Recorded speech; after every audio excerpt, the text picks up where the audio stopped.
Dapat ba tayo magbigay ng sa church ng tithes, offerings? Hindi kaya pinapayaman lang natin mga pastor or mga preachers?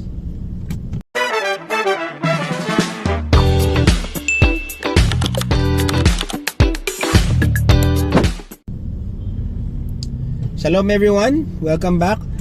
Kung honest tayo, marami talagang mga ganyang thoughts, no? Baka yumayaman lang yung church ko, yung pastor namin sa pagbibigay ko.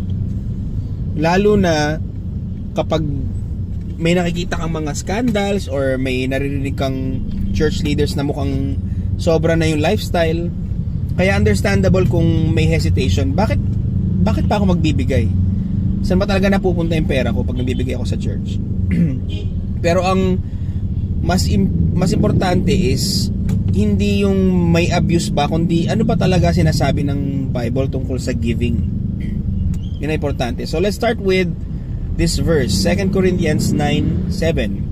Each person should do as he has decided in his heart, not reluctantly or out of compulsion, since God loves a cheerful giver. So malinaw agad, ang giving sa Diyos is not forced. Hindi siya tax na kailangan mong bayaran para okay ka kay God. Hindi ganon. Hindi siya guilt trip. God is looking at the heart, not just the amount. Kaya kung ang mindset mo is napipilitan lang ako, mali na agad yung starting point. God loves a cheerful giver, hindi a pressured giver. Now, tungkol sa tithes, yung 10%, sa Old Testament, yes, may system talaga ng tithing for Israel. It supported the priests and the temple work. Pero in the New Testament, wala kang makikitang command na Christians must strictly give 10%, like a fixed rule for salvation or for acceptance before God. Walang ganun.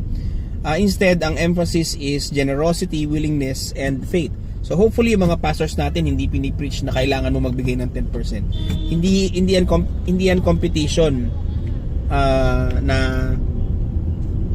sino ang 10% compliant. It's more like, Lord, everything I have is yours. How do you want me to use it? Actually, pwede mong ibigay kahit sobrang dami sa earnings mo, hindi lang 10%. Depende nga sa heart mo. May iba na 10% works for them, may iba more. May iba less because of real needs. And all of that can still be honoring to God if the heart is right. The issue is never just the percentage, it's the posture of the heart. Ba't ka ba nagbibigay? Galatians 6:6 says, let the one who is taught the word share all his good things with the teacher. Meaning, there is a biblical principle that those who are ministered to spiritually can support those who teach and serve them full-time. That includes pastors, missionaries, and church workers. So, hindi inherently wrong ang supporting church leaders. The problem only comes when there is abuse, manipulation, or greed. And yes, syempre, real talk, may mga ganun talaga. But think about it. Kapag may doktor na corrupt, hindi ibig sabihin titigil ka na magpagamot, diba? When a system is abused, the solution is not destruction of the whole system, but correction and discernment. Now, another important verse is Acts 20:35. It is more blessed to give than to receive. This goes against natural human thinking, kasi ang instinct natin is mas safe kapag may hawak ako. But Jesus flips that idea and says there is actually blessing in giving, and that blessing is not always material. Sometimes it's peace, sometimes it's freedom from greed, sometimes it's joy in being part of something bigger than yourself. Then we look at the ultimate example, Jesus himself. 2 Corinthians 8 verse 9. Sabi diyan, for you know the grace of our Lord Jesus Christ. Though he was rich, for your sake he became poor, so that by his poverty you might become rich. Kung tutuusin, Jesus is the greatest giver. He didn't just give money. He gave himself. He gave his life. So when Christians give, it's not to earn salvation. It's a response. It's worship. It's gratitude. Now, important balance. Giving does not save you. Church attendance does not save you. Tithing does not save you.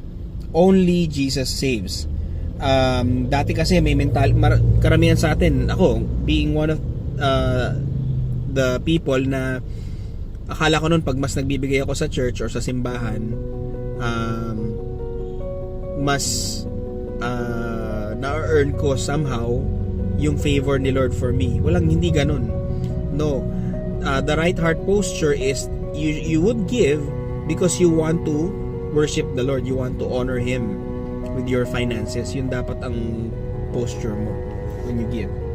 So kung may church na ginagawang pressure tool ang giving for salvation, that's already off track. Medyo red flag yan. But also, we shouldn't swing to the other extreme na lahat ng giving is scam. Because the Bible clearly affirms generosity as part of a transformed life. So, ano ang bottom line?